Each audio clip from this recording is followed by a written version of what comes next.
دوستان سلام، امیدوارم که حالتون خوب باشه. دیروز عجب مارکتی شد. دیروز راجع به چند تا asset صحبت کردیم. امروز ببینیم چه اتفاق افتاد. یه نکته ای که هست، امیدوارم که متوجه شده باشید من دیروز چی گفتم دیگه. من وقتی گفتم که امیدوارم شما تجربه ترید داشته باشید، امیدوارم شما تریدر باشید، بعد این تحلیل رو نگاه کنید، راجع به چند تا احتمال صحبت کردم، دلیلش همین بود. حالا امروز بهتون توضیح میدم که داستان چی بود. بریم ببینیم چی بود. زیاد وقتتون رو نمیگیرم چون زیاد کاری نداریم، فقط پوزیشن های دیروزی بررسی میکنیم. دیروز ما اومدیم راجع به طلا صحبت کردیم، طلا رو یه بررسی کردیم، گفتیم که یه سطحی داریم که احتمال این که بخوایم بهش برگردیم و یه بالای دیگه ای بزنیم. به من اینجا انتظار یه الگوی تریپل داشتم ازش و بعد ادامه ریزش رو داشته باشیم هست. اتفاقی که افتاد این بود که تو 4 ساعته دیروز با لودر روی ما رد شد. یعنی کل این محدوده مقاومتی ما رو که ما انتظار داشتیم بهش برگشت داشته باشیم و پوزیشن بگیریم، ببینید اینجا اون پوزیشن های دیروزه که ما گفتیم یا تو 1 ساعته با شکست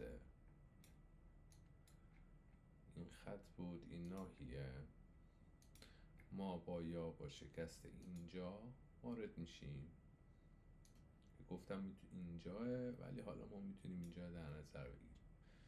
یا با شکست اینجا وارد پوزیشن میشیم یا توی این محدوده. خب به اینجا که اصلا نرسید قیمت، که اصلا هیچ. میرسیم به این محدوده. تو 4 ساعتی که خیلی سنگین بود، اصلا هیچ تریگری به ما نداد. تو 1 ساعت هم به همین شکل. ببینید تو 1 ساعت هم اینجا ما قرار بود با دیدن ستاپ یه ورودی داشته باشیم. تو 1 ساعت هم هیچ چیزی به ما نداد، حتی الگوش ریزشی تر بود، اومد رو 50% پایین تر از 50% این محدود تقریبا بست و دیگه به ما الگوی ریزشی داد. کاری که من کردم، من چون همیشه من ترایم رو میکنم. چرا؟ چون ببینید اینو بستگی داره به مدل روانشناسی خودتون دیگه. شما یه موقع از یه ترایی رو میکن، این جایی بود که من گفتم بهترین جا میتونه باشه برای ریسک و ریوارد. یه ریسک و ریوارد 15 این طور ما میداد که خیلی خوب بود، که هیچ اینجا شکل نگرفت.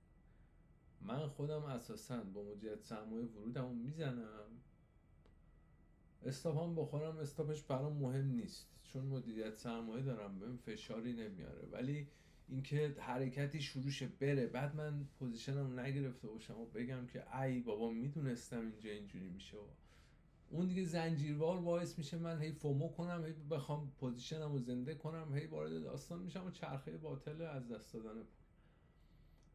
بعد نکته دوم، بچه‌ها، من با سهم شخصی اینجا ترید نمی‌کنم تو بازار مالی.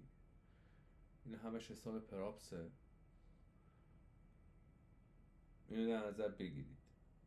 یعنی من پولی از جیب از دست نمیدم، پولی کسی دیگه است. و خب خوشبختانه حالا تا الانم حالا بهتون نشون میدم همه چی داره خوب پیش میره. خلاصه آقا، ما در 15 دقیقه اومدیم تو این ناحیه برخوردی داشتیم. گفتم با ستاپای خودتون، هر ستاپی که دارید میتونید یه ترایی داشته باشید. من اینجا یه ترایی داشتم با دیدن با این برخورد و این اینگالف. من اینجا یه پوزیشنی گرفتم به این صورت که حالا میرفت تو 4 ساعته برای فکر میکنم حدود اینجا ها بود. خب من اینجا پوزیشن گرفتم، یه بالایی زد تا اینجا، دوباره ریخت، اینجا هم صبر کردم، یه بالای دیگه زد، تا اینجا که اومد دیگه گفتم که احتمالاً داستان میشه این پوزیشن، ولی خب سعی کردم دیگه. با دیدن این کندل پوزیشن رو بستم و با یه ضرر خیلی جزئی، من استاپم هم جزئی بود، یعنی استاپم هم اگه میخوردم مهم نبود، ولی خب دیگه به این نتیجه رسیدم که نه، با توجه به تایم‌های بالاتر اتفاقاتی که داشت میافتاد دیگه به این نتیجه رسیدم که داستان ریزشیه. خب این از این. پس ما با یه ضرر جزئی اومدیم بیرون. این پوزیشن هم که هیچی، اصلا دیگه داستان اینجا عوض شد. پس اینجا چی بود؟ اینجا منطقه مقاومتی ما بود، منطقه مهم مقاومتی ما. این شکست، ما تو این ناحیه، تو تایمفریم 15 دقیقه ناحیه رو دست دادیم. این مقاومت، این حمایت الان تبدیل به چی میشه؟ تبدیل به ناحیه مقاومتی میشه. ما این حمایت خوب از دست دادیم. ببخشید گفتم مقاومت، انگار زاد اولش. منطقه حمایتی خیلی خوب داشتیم، انتظار داشتیم از اینجا یه برگشتی به بالا داشته باشیم، نشد، این از دست دادیم. پس این حمایت ما تبدیل به مقاومت شد. خب من اینجا هم پوزیشن نگرفتم، یعنی اینجا هم دیگه با توجه به اینجا که هنوز یه مقداری روی پوزیشن خودم تو این پافشاری رو داشتم رو پوزیشن خودم که نه، این باید بره بالا رو بزنه، اینجا هم نگرفتم. تا اینکه بعد از این پول بک و بعد از این کندل من اومدم اینجا رو دیدم تو تایم فریم، حالا تو 15 دقیقه هم میتونید ببینیدش، ولی تو 1 ساعته ما یه خط روند تقریبا مناسبی داشتیم روی این حرکت. انتظاری که ما داشتیم یه همچین چیزی بود. کجایی پسر جون؟ چرا گمش کردم؟ بابا اینجا دارم هی نمیدونم چه داستان. ما یه انتظاری یه همچین چیزی داشتیم که یه بار دیگه اینو بزنه و بعد حالا اگه قرار اتفاقی بیفته. چون میتونستیم یه حالت چی میگن، یه حالت کانالی اینجا داشته باشیم. بذارید اینجوری نشونش بدم، دیلیت، همینجا اینو براتون بیارمش. یه کانالی میتونستیم به این صورت داشته باشیم که یه برخورد، دو برخورد، یه برخورد سومی هم داشته باشیم، حتی حالا تا سقفش هم نمیره یه سقف پایین تری بزنه و بعد بریزه، که دیگه نشد. دیروز اصلا یه اتفاقات عجب غریبی افتاد و همه چی، یهو یه اتفاقاتی افتاد اصلا و ریزش داشتیم. خلاصه این ناحیه حمایتیمون رو ما دست دادیم. این خط روندم من دیدم که بله اینجا بود که اون اتفاق افتاد. یعنی روی بیت کوین هم نگاه می‌کردم یهو دیدم واو، همه چی رو ریخت. این کندل اتفاق افتاد، پریدم تو، نه مگه دیوانم، اینجا استاپم خیلی دیگه استاپ داستانداری میشد دیگه. صبر کردم و با این پول بک هایی که اینجا داشتیم من ورودم رو گرفتم، یعنی از نظریه لانگی که داشتم اینجا وارد شورت شدم. حالا الان چی کار میکنم؟ الان تقریبا از همینجا هم بگیریم 1% هم از سودم، تقریبا 9% از سودم هم با زوره رفته، برگشته بالا استارت. حالا من الان اینجا چیکار میکنم؟ هیچ. چرا هیچی؟ چون که الان که تو پوزیشن هستم. آقا یکی از داستانهایی که شما باعث میشه ضرر کنی ترید کردن زیاده. تریدتو کم کن. ببین من بررسی‌هایی که میکنم، من معمولا دیگه من تو تایم فریم 1 دقیقه و 2 دقیقه و اینا نمیرم. بعضی وقتا ممکنه برم واسه ورود خودم، مثلا بیام بگم آقا تو این تایم فریم مثلا 1 دقیقه من اینجا مثلا قبل اینکه تو 15 دقیقه ورود بزنم بیام ببینم تو 1 دقیقه چه خبره، تو 1 دقیقه تاییدی بگیرم. ولی چرا زیاد پایین نمیرم؟ چون من دنبال گرفتن مثلا این نیستم، چون زیاد نمیخوام ترید. من مثلا اینو نمیخوام بگیرم. من یهو مثلا میخوام بیام تو 4 ساعته با پوزیشنم یه حرکتی بگیرم، مثلا یه لگو بگیرم، مثلا حالت سوینگ باشه، یعنی مثلا بیام دیگه تا آخر اینو بگیرم، بیام تا 5% این شادو، تا پایین این شادو رو بگیرم. خب الان تو این تایم فریم، تو تایم فریم 4 ساعته، من چرا باید از پوزیشنم بیام بیرون واسه یه سود، حالا بهتون نشون میدم، یه سود جزئی $20 که بعد باز دوباره بخوام وارد پوزیشن شم. ما اینجا هم دیگه الان ورودی نداریم، باید وایسیم تا یه سر شکلی بگیره ببینیم اصلا میخواد چی کار کنه. آیا احتمال داره اینجا بیاد بارو بزنه، اصلا استاپ منو بزنه، یا پوزیشن من کلا سودش بره؟ آره، ما با احتمالات زنده ایم دیگه. من نهایت کاری که بکنم دیگه ببینم خیلی داره به ورود من نزدیک میشه، یا استاپو میارم رو نقطه ورود، یا پایین تر از نقطه ورود، فقط هزینه بروکر در بیاد و پوزیشن میام بیرون. اشکال نداره، نه مهم نیست، چون مهم نیست واقعا. من یه حداقل سودی باید برای بروکرم بگیرم، میگیرم، پرپسمو حفظ میکنم. حالا مهم نیست واسه $20 $30 نمیخوام باز دوره زنجیر بار برم $10 $20 همجور استاپ بخورم. پس ما الان تو پوزیشن هستیم، کاری میکنیم؟ نه کاری نمیکنیم. الان اگه ما تو پوزیشن نیستیم چی کار کنیم؟ الان شما تو پوزیشن نیستی، کاری نمیتونی بکنی جز صبر. یعنی چی صبر؟ یعنی اینکه اینجا ما الان مثلا تو 1 ساعته باید وایستیم یه های پایین تری شکل بگیره، مثلا ممکنه بیاد اینجا، بیاد اینجا، یه های پایین تری شکل بگیره، بعد بریزه. شما یا با شکست اینجا باید ورود کنی، یا حالا این بالاها بر اساس ستاپ خودت واسه اینکه درگیر این تیکه دیگه نشی، اینجاهای ورود زود انگامی بگیری. روشی که من معمولا ریسکشو به جون میخرم انجام میدم که دیگه درگیر اینجا نشم، چون اینجا من میام یه استاپ کوچیک میذارم، اینجا ورود میکنم، اینجا مثلا $2 استاپ قرار بخورم با توجه به مدیریت سهمم، دیگه وای نمیستم درگیر اینجاشم که استاپم بخواد بیاد اینجا، این بیاد اینجا، استاپ من بشه مثلا $12، بعد من بخوام این حرکت رو بگیرم. من همین $2 رو ترجیح میدم بخورم. وقتی هم که این رد میشه، من دیگه این استاپ رو میارم میذارم رو نقطه ورود، اینجا بشکنه دیگه، مثل کسی که اینجا ورود زده ریسکیوری میرم تو پوزیشن. واسه همین دیگه نمیام اینجور مواقع پوزیشنم رو دستکاری کنم و پوزیشنم رو ببندم واسه یه سود و اینجور حرفا، دست بهش نمیزنم، میذارم باشه. پس شما یا باید به شکست اینجا ورود کنی، یا باید اینجوری سر شکلی بگیره، باز دوباره این بالاها یه نقطه ورودی پیدا کنی، از اونجا ورود بزنی، باید منتظر بمونی. این که از طلا پس فعلا تکلیفش مشخص، فعلا هم داره میریزه. تارگت کجا گذاشتم؟ تارگت من بخوام بهتون تارگت بدم، تارگت اینجاست دیگه،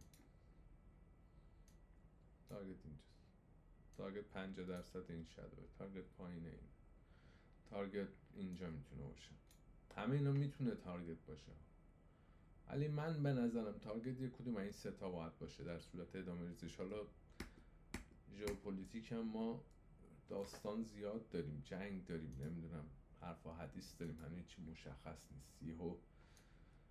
یه ساعت دیگه میبینید یه مینی ترکید از اینجا، ما پریدیم رفتیم اینجا، کارش میتونیم بکنیم؟ نمیتونیم کارش بکنیم. پس اینجا هاست که دعای خیر مادر خیلی تاثیر. خب این از طلا. اینجا هم بهتون نشون بدم. حالا ببینید من طلا رو اینجا ورود زدم با یه حجم خیلی کم، منو کلا 38 39 $40 تو سوده، میام میبندمش. نه برای چی باید ببندمش؟ میذارم باشه دیگه. مورد دومی که حرف زدیم راجع به چی بود؟ S&P 500 بود. هنوزم اینجاییم. من که بهتون گفتم من این بالاها و یه ورودی زده بودم، ولی قرار بود با شکست اینجا و پول بک بشه یه ورودی ازش گرفت. دیروز این همون اتفاق است که دیروز تو همه چی افتاد، یعنی هم تو طلا بهتون نشون دادم، هم اینجا اتفاق افتاد، هم رو بیت کوین اتفاق افتاد. رو بیت کوینم چه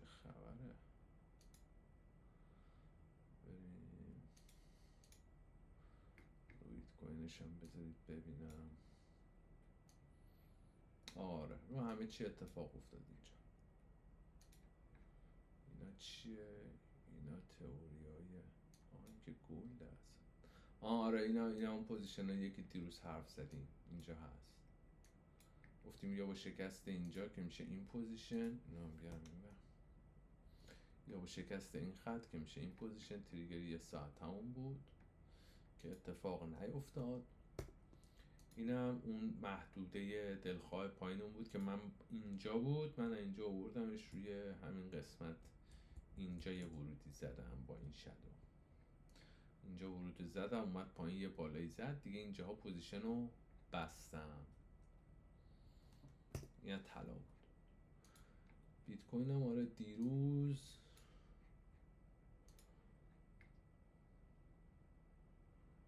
آره دیگه، بذارید ببینم کوشش بکنم اینجا. آره اینجاها بود. یه اتفاق خیلی بدی افتاد خلاصه، اصلا همه چی ریخت.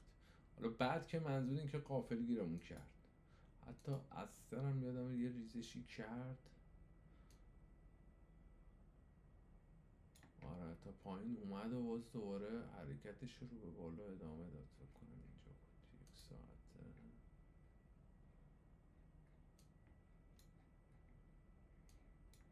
آره همه چی یه ریزش بدی داشت. حرکت ها رو ببینید. خلاصه رسیدیم به S&P 500. اینجا رو شکست. اوکی میخواستیم با پول بک ورود بزنیم اینجا که خب هیچی به ما نداد دیگه. اینجا اومد به این ناحیه رسید، هنوز هیچ تاییدیه ای نگرفتیم. اولین تاییدیه ای که ما میتونستیم بگیریم یکی اینجا بود، با این کندل بود، با این کندل این گالف. مثلا اگه با این گالف ورود میزدید، نه لزوما میتونست تا اینجا بیاد، این کندل هم بزنه بره بالا استاپ بزنه، ما کاری با اونو نداریم. بر اساس اینکه ما حدس میزدیم که پیشگویی میکردیم که قرار S&P 500 بریزه، ما داریم روی این کندل ریسک میکنیم. هیچ بایدی وجود نداره. یکی اینجا بود، یکی دیگه میتونستیم صبر کنیم با این کندل. با این کندل اگه میخواستیم ورود بزنیم استاپمون اینجا میشد 5% 6%. ریسک ریوارد سم بخوایم بگیریم یه همچین چیزی میشه. خود منطقی بودا. اگه مثل من فکر میکنید S&P 500 میخواد بریزه، منطقی بود بگیرید. من خودم واسه همین زود ورود میزنم که دیگه درگیر این قسمت ها نشم. ولی در کل حالا اگر ورود نزدید تا اینجا هم اگر اومدید 1-1 داده بود فکر کنم. آره ولی هنوز حرکتی شروع نکرده S&P دیگه. خب ما اینجا یه FG خوب داریم تو این کندل میتونستیم ورودمون رو هماهنگ کنیم برای حداقل حالا 50% این FG، یا یه جایی میشه همین جاها تقریبا ورودمون، یا نه بالاتر برای اینجا ورود بذاریم، منتظر ورود باشیم. ممکنه به اینجا نرسه بیاد پایین دیگه. آره چه میدونیم، اگه اومد پایین دیگه شما با شکست اینجا میتونی ورود بزنی. زودتر بهمون تریگر نمیده، زودتر بهتون تریگر نمیده. زودتر بخواید بگیرید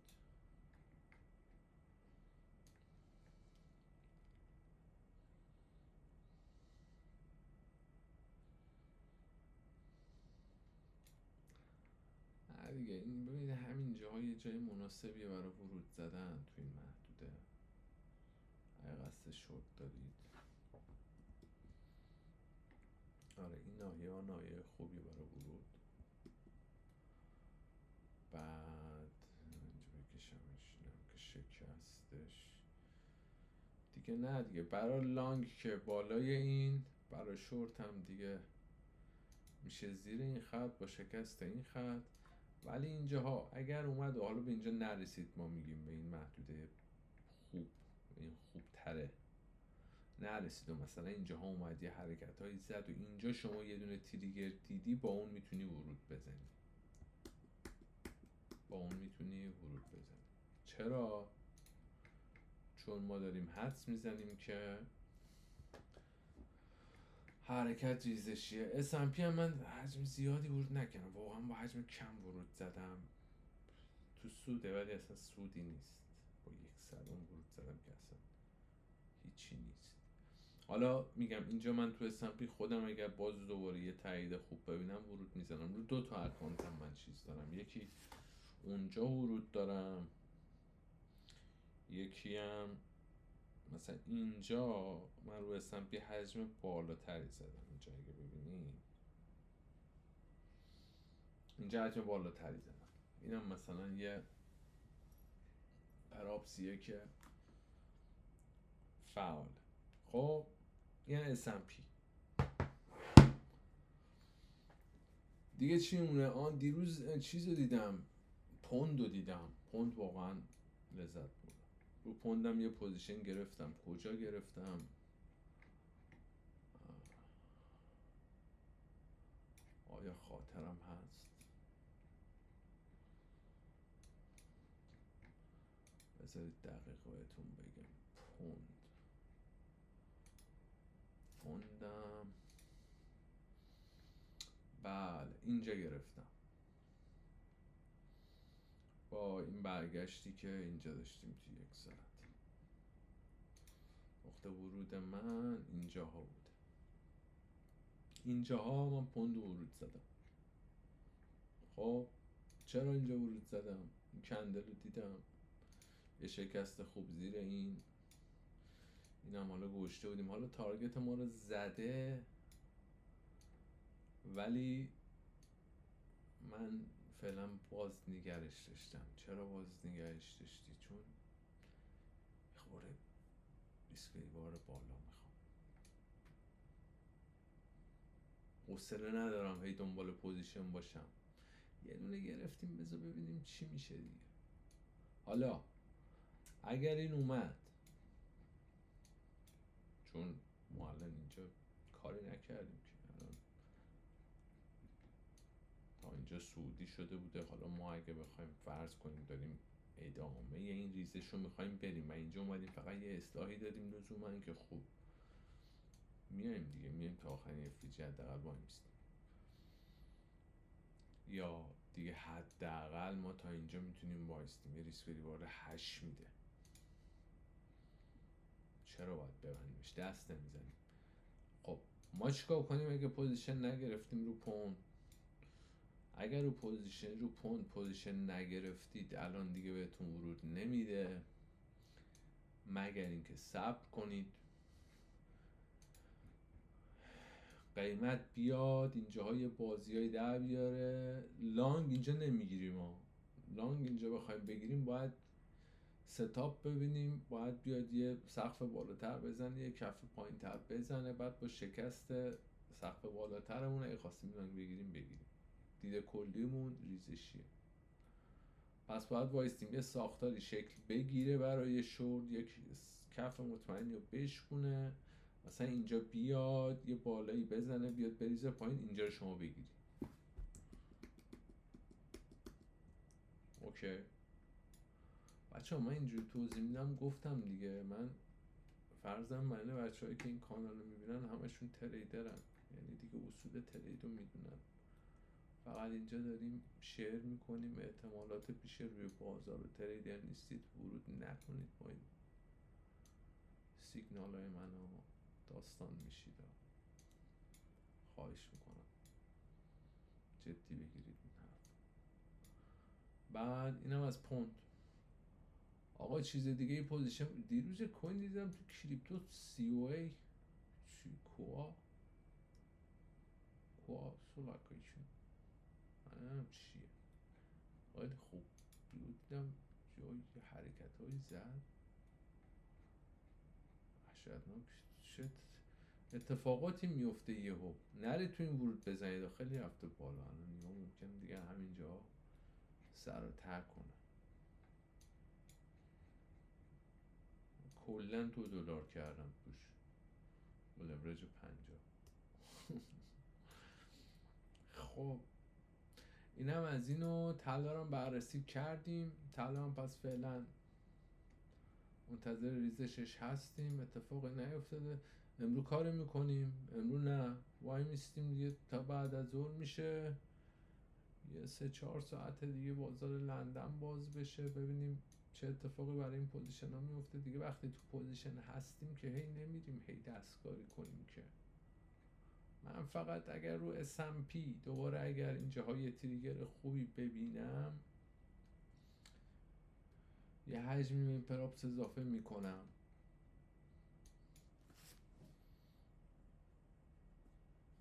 و به محض اینکه پوزیشن ها بسته بشه، چه با سود چه با ضرر، یا اگر پوزیشن جدیدی قرار باشه باز بشه، دوباره اونجا ویدیوشو میذاریم، میریم راجبش صحبت میکنیم که چی شد، چرا اون کارو کردیم، چرا اینجوری شد. پس این راجع به پوزیشن های دیروز بود و کاری که امروز کردیم. مرسی که تا اینجا ویدیو همراه من بودید. نمیدونم چند دقیقه شد، من خیلی بعدم تو این داستان تازه شروع کردم، مثلا ابزار ندارم، صدام متوجه شدم دیروز یه ذره ضعیفه، ببخشید دیگه بچه‌ها. من نه ادیتور دارم نه حقیقت کسی هست که بشینه ویدیومو ادیت کنه و نمیدونم از این آرما بذاره و موزیک و اینا هیچ کدوم ندارم. همینجوری خودم نشستم پای سیستم دارم پوزیشن رو بررسی میکنم، یه پوزیشنی باز میکنم، یه ویدیو هم ضبط میکنم شیر میکنم، کسی ممکنه به کارش بیاد استفاده کنه دیگه. اینکه وسط ویدیو من توپق میزنم یا اشتباهی هست یا یه اتفاق ناخواسته میفته یا یه چیزی آسمون سقف میفته، یه صدایی میاد، یه اتفاقات اینجوری میفته، اینا دیگه چیزای غیر چی میگن حوادث طبیعیه، من دخلی توش ندارم. و اینا از این. امیدوارم که استفاده کرده باشید و بریم ببینیم چی میشه دیگه. پس طلا حواستون بهش باشه، به S&P حواستون باشه. حالا کسی هم دیروز ویدیوها رو ندید، ولی اگر دیدید امیدوارم که حالا یه حرکتی گرفته باشید روش. مواظب خودتون باشید. به زودی باز دوباره میبینیمتون. قربان شما. خدا نگهدار. خدا